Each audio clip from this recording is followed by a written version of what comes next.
오늘 우리에게 주신 하나님 말씀은 마태복음 9장 우리 20절에서 22절, 27절에서 29절입니다.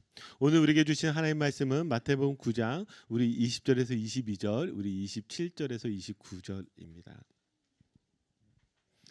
우리 다 함께 차셔서 함께 하나님의 말씀 보도록 하시겠습니다. 12해 동안이나 혈루증으로 앓는 여자가 예수의 뒤로 와서 그 겉옷가를 만지니 이는 제 마음에 그 겉옷만 만져도 구원을 받겠다 함이라. 예수께서 돌이켜 그를 보시며 이르시되 딸아 안심하라 내 믿음이 너를 구원하였다 하시니 여자가 그 즉시 구원을 받으니라. 예수께서 거기에서 떠나가실새 두 맹인이 따라오며 소리질러 이르되 다윗의 자손이여 우리를 불쌍히 여기소서 하더니 예수께서 집에 들어가심에 맹인들이 그에게 나아오거늘 예수께서 이르시되 내가 능히 이 일 할 줄을 믿느냐 대답하되 주여 그러하오이다 하니 이에 예수께서 그들의 눈을 만지시며 이르시되 너희 믿음대로 되라 하시니. 아멘. 믿음이 좋다는 말은 어떤 의미를 가질까요? 여러분들이 생각할 때 어떤 사람이 믿음이 좋을까요? 오늘 말씀을 보면 예수님께서 병든 사람들을 고쳐주시면서 믿음을 가지고 말씀하셨습니다. 내 믿음이 너를 구원하였느니라 내 믿음대로 되라. 지금 믿음이 매우 중요하다는 것을 알 수가 있죠. 자, 그렇다고 한다면 이 믿음이 무엇일까요? 이 믿음에 대해서 알기 위해서 저희가 이 9장 말씀들을 좀 보았으면 좋겠는데요. 우리가 지금 9장 말씀을 읽으면서 이런 질문이 한 가지가 생깁니다. 예수님께서 특별히 병든 자를 고치실 때 그냥 병든 자를 고치셨다 이렇게 표현이 되어진 데가 있고, 아니면 여러분들이 방금 읽은 것과 같이 어떻게 12의 혈루증을 앓는 여인을 고쳐주시는지, 아니면 앞을 보지 못하는 이 시각장애인들을 고쳐주시는지 상세하게 기록되어져 있는 본문들이 있습니다. 왜 이렇게 상세하게 기록하고 있을까요? 분명 그 안에는 어떤 뜻이 있지 않겠습니까? 자, 한번 19절을 보시면은요. 예수께서 일어나 따라가심에 제자들도 가더니, 지금 상세하게 어떻게 병을 고쳐주실 때에 그 앞에 무엇을 지금 표현하고 있냐면, 지금 예수님께서 가실 때에 제자들도 따라갔다라고 표현하고 있어요. 지금 계속적으로 지금 마태복음 저희가 보면서 산상순서부터 지금 특별한 사건들마다 무엇을 강조하고 있어요? 제자들을 강조하고 있어요. 제자들이 따랐다고 그래요. 왜 제자들이 따랐다는 표현을 계속 반복적으로 여기 등장하고 있을까? 그 이유는 분명합니다. 지금 예수님께서 지금 이 기적, 병 고치는 사건을 통해서 제자들에게 보여주고 싶으신 것이 계신 거예요. 알려주고 싶으신 것이 계신 거예요. 그럼 도대체 그것이 무엇일까? 자, 이것을 알 수 있는 것이 마태복음 9장 6절입니다. 우리 같이 한 목소리 읽겠습니다. 시작. 인자가 세상에서 죄를 사하는 권능이 있는 줄을 너희로 알게 하려 하노라. 아멘. 지금 마태복음 9장은요, 이 6절이 매우 중요한데 그 이유가 무엇이냐면, 우리 지난주에도 말씀 살펴보지 않았습니까? 중풍병을 고쳤을 때에도, 그리고 혈루병을 고쳤을 때에도, 앞을 보지 못하는 시각장애인을 고쳤을 때에도 지금 이거 알려주고 싶으신 거예요. 예수님은 누구신가? 예수님은 누구신가? 그 예수님이 누구세요? 예수님이 인자시래요. 인자는 무엇이죠? 메시아요 그리스도라는 말이에요. 그러면 이 메시아요 그리스도가 무엇을 하러 오셨다고요? 죄를 사하는 권능이 있는 줄 알게 하려 하심이라. 죄를 사하시기 위해서 이 땅 가운데 오셨다라는 거예요. 예수님이 누구신지를 알려주고 싶어 하셨고, 그 예수님은 바로 그리스도시요 우리의 죄를 사하시는 분이십니다를 선포하고 계신 것이 바로 이 마태복음 9장이라는 것입니다. 자, 그러면 이 예수님이 누구신지를 우리에게 알게 하시면서 어떻게 지금 이 병들을 고치시는지를 살펴볼 필요가 있습니다. 사실 오늘 본문은요, 크게 제가 두 가지의 사건으로 보여주고 있지만 전체적으로 세 가지의 사건입니다. 중간에 어떤 사건이 있냐면, 예수님께서 회당장 야이로의 딸을 죽음 가운데서 살리시는 그 놀라운 부활의 사건을 일으키시는데요. 이 부분은요, 나중에 우리가 뒷부분을 보면서 예수 그리스도의 부활 사건과 연결해서 보도록 하겠습니다. 자, 그런데 지금 이 세 가지의 사건 가운데에 공통적으로 나와 있는 게 있어요. 한번 보실까요? 18절, 20절, 29절. 한번 말씀 보세요. 공통적으로 나오고 있는 게 무엇이죠? 만져주심이에요. 만지심이에요. 지금 이 18절을 보아도 그 몸에 손을 얹어. 자, 20절을 보아도 그 겉옷가를 만지니. 자, 29절을 보니까 그 눈을 만지시며. 지금 다 만져주심, 이 만지심에 대해서 공통적으로 나와 있습니다. 아니, 병을 고치시는데 왜 만져주실까요? 만지면 그 병이 더 잘 나을까요? 여러분 어떻게 생각하세요? 왜 예수님께서 그 병을 고쳐주시는데 만지실까요? 자, 그 이유는요, 앞서 이야기했듯이 그 한 구절로 연결이 됩니다. 예수님이 누구시죠? 그리스도시요, 죄를 사하여 주시는 분. 그러면 이것과 만져주시는 것은 어떻게 연결이 될까요? 지난주 말씀을 기억해 보실 필요가 있어요. 자, 죄는 사라지는 것이 아니라 말씀드렸죠. 죄는 사라지는 게 아니에요. 죄는요, 무엇이에요? 예수님이 가져가 주시는 거예요. 어떤 원리로 가져가 주실까요? 우리가 죄를 범하였을 때 하나님 가운데 제사를 드려야 합니다. 그때 그 제물에 손을 얹어 안수를 하죠. 그 이유가 무엇이라 그랬죠? 우리의 죄를 제물에게 전가하는 거예요. 그래서 그 제물이 제사가 드려지는 것을 통해서 내 죄가 이 제물에게 전가되어져서 우리의 죄가 용서되어지는 것이죠. 이 원리 그대로 지금 예수님께서 무엇을 하고 계시냐면 지금 이 사람들에게 손을 얹어서 이 사람들의 죄를 가져가 주시는 거예요. 여러분들에게 일어나는 그 구원의 원리는요, 예수 그리스도께서 여러분들을 만져주실 때, 그 죄가 사해지는 그 놀라운 은혜가 있을 줄 믿습니다. 아멘. 자, 이것을 가지고 여러분 오늘 말씀을 들어가셔야 됩니다. 그러면 한번 두 사건을 하나하나 보도록 하겠습니다. 자, 먼저 12해 동안 우리 혈루증을 앓는 여자, 우리 20절 같이 한 목소리 읽겠습니다. 시작. 12해 동안이나 혈루증으로 앓는 여자가 예수의 뒤로 와서 그 겉옷가를 만지니. 아멘. 자, 지금 이 12해 동안 혈루증을 앓는 여자라고 이렇게 구체적으로 표현하는 이유가 있습니다. 왜 그럴까요? 이 혈루증을 앓는다는 것은요, 율법적으로 부정한 여인을 나타냅니다. 레위기 25장을 보면 명확하게 율법으로 하나님께서 말씀하셨어요. 하혈을 하는 사람은 무엇이 부정한 사람이에요. 그래서 이 부정한 여인과 접촉만 해도 어떻게 돼요?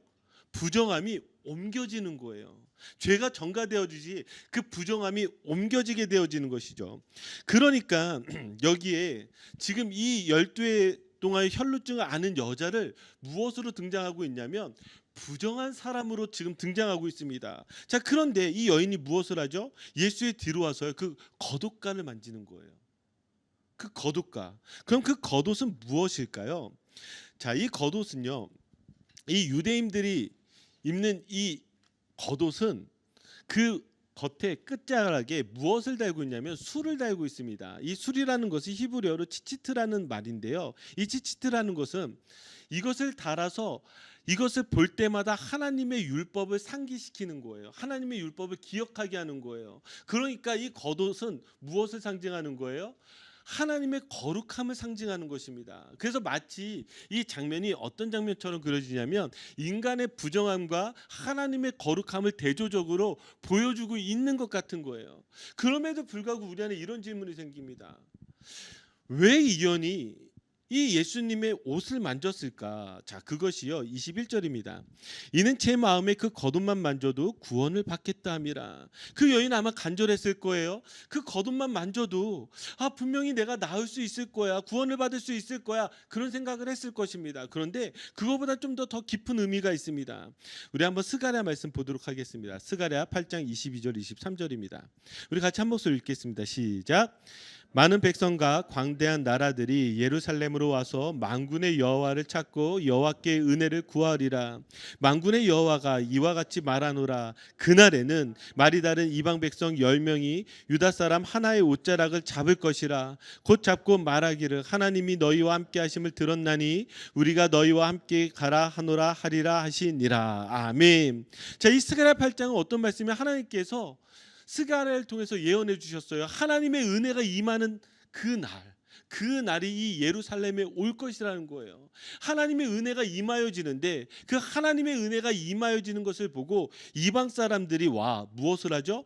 유다 사람 하나의 옷자락을 잡으려고 해요. 왜 옷자락을 잡을까요? 그 옷자락을 잡아서라도 하나님의 은혜를 우리들도 누리길 원한다라는 것이죠. 자, 그러면 지금 이 예언의 말씀을 알고 있다면 지금 이 예언의 말씀이 이 여인을 통해서 어떻게 드러나는 거예요? 하나님의 은혜가 예수 그리스도를 통해서 이 땅 가운데 왔어요. 그 예수 그리스도의 옷자락이라도 잡아야 돼요. 왜요? 이 여인은 율법적으로 버림받은 사람이에요. 부정한 여인이에요. 인정받을 수 없는 사람이에요. 그런 여인이 하나님의 은혜 앞에서 어떤 심정으로 옷자락이라도 잡는 심정으로 예수 그리스도의 옷자락을 붙잡았다라는 말이죠. 그러니 이 여인에게 어떤 일이 일어납니까? 22절입니다. 예수께서 돌이켜 그를 보시며 이르시되 딸아 안심하라 내 믿음이 너를 구원하였다 하시니 여자가 그 즉시 구원을 받으니라. 아멘. 여기 지금 예수님께서 자신의 옷자락을 잡은 여인을 향해서 뭐라고 이야기하냐면 딸아 안심하라. 딸아 안심하라. 여러분 어디서 들어봤어요? 지난주에 들어보셨죠? 지난주에 이 중풍병자를 향해서 예수님께서 뭐라고 말씀하셨죠? 작은 자야 안심하라. 이 작은 자라는 헬라어 단어가 테크논, 아들이라고 하지 않았습니까? 이 중풍병자로 누운 이 사람을 보면서 예수님께서 아들아 안심해라. 아들아 걱정하지 마라. 아들아 힘을 내거라. 이렇게 말씀하신 것과 같이 지금 예수 그리스도의 옷자락을 붙잡은 이 여인을 향해서 딸아 안심하라. 이렇게 말씀해 주시는 거예요. 여러분, 이 말씀을 우리가 곰곰이 생각해 보면 이것과 마찬가지입니다.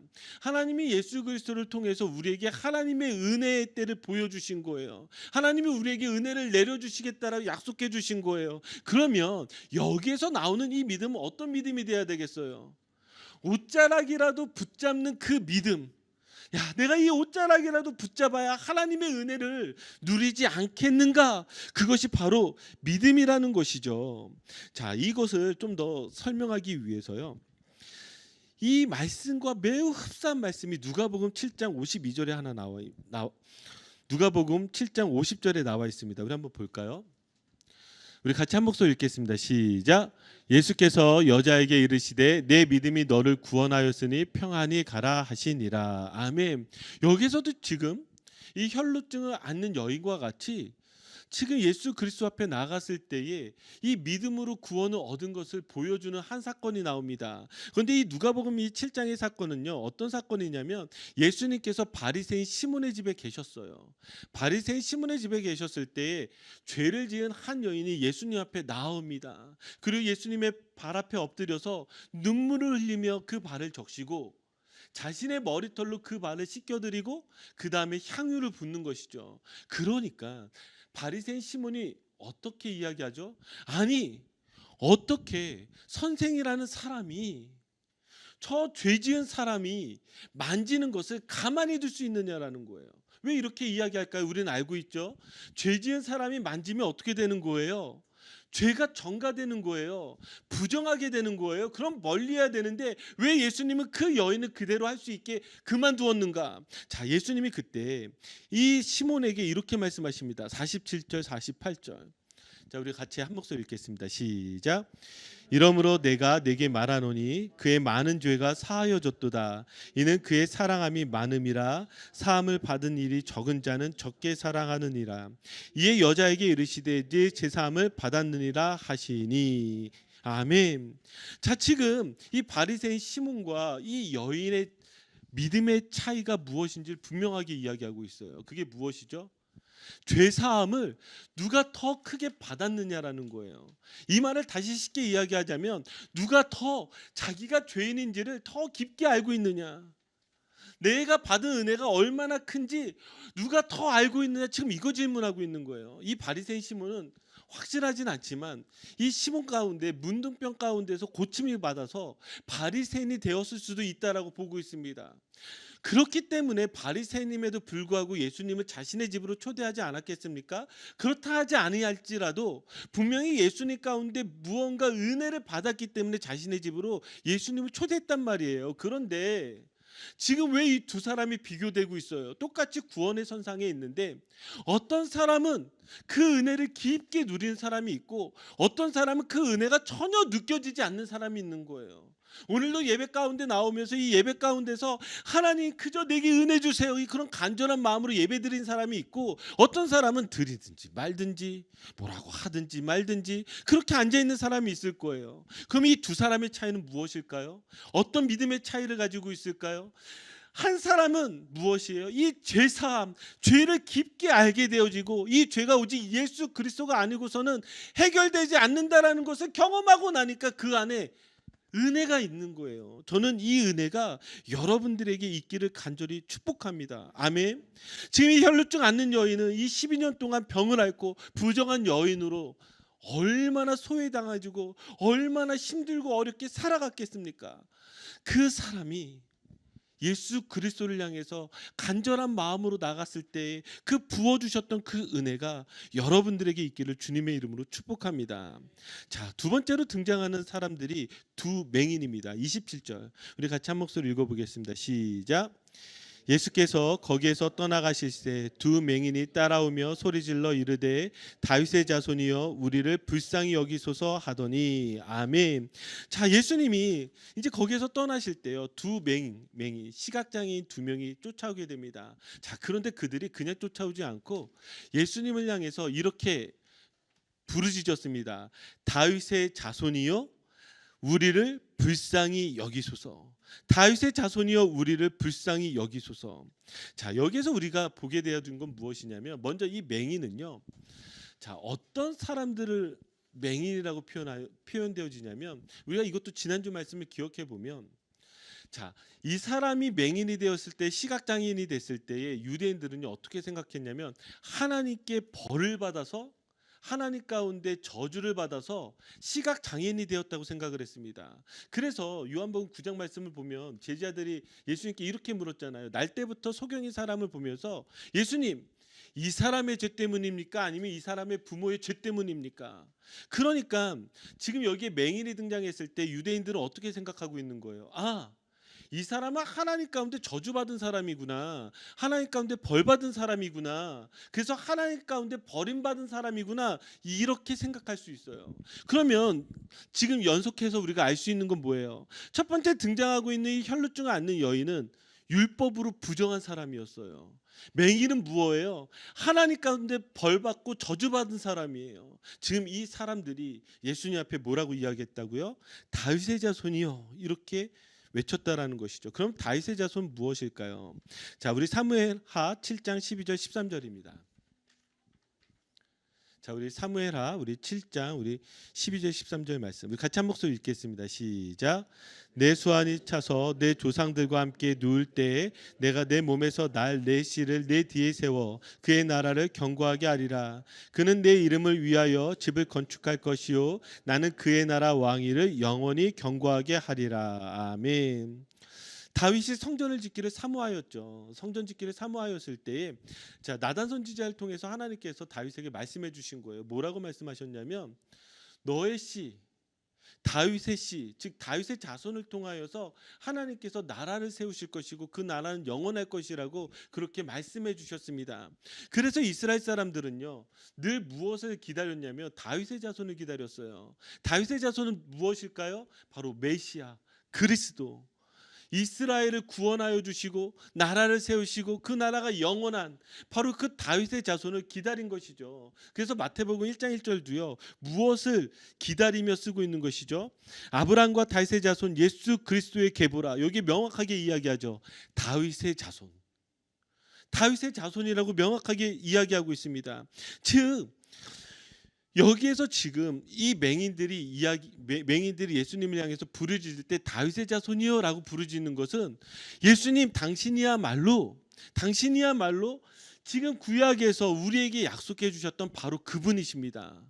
바로 다윗의 자손 메시아입니다. 그리스도이십니다. 이렇게 고백하고 있는 것입니다. 자, 그러면서 이들이 뭐라고 외쳤죠? 불쌍히 여기소서라고 외치고 있어요. 불쌍히 여기소서. 지금 마태복음 15장 22절에도요. 똑같은 일이 벌어지고 있는데 마태복음 15장 22절 같이 읽어볼까요? 시작.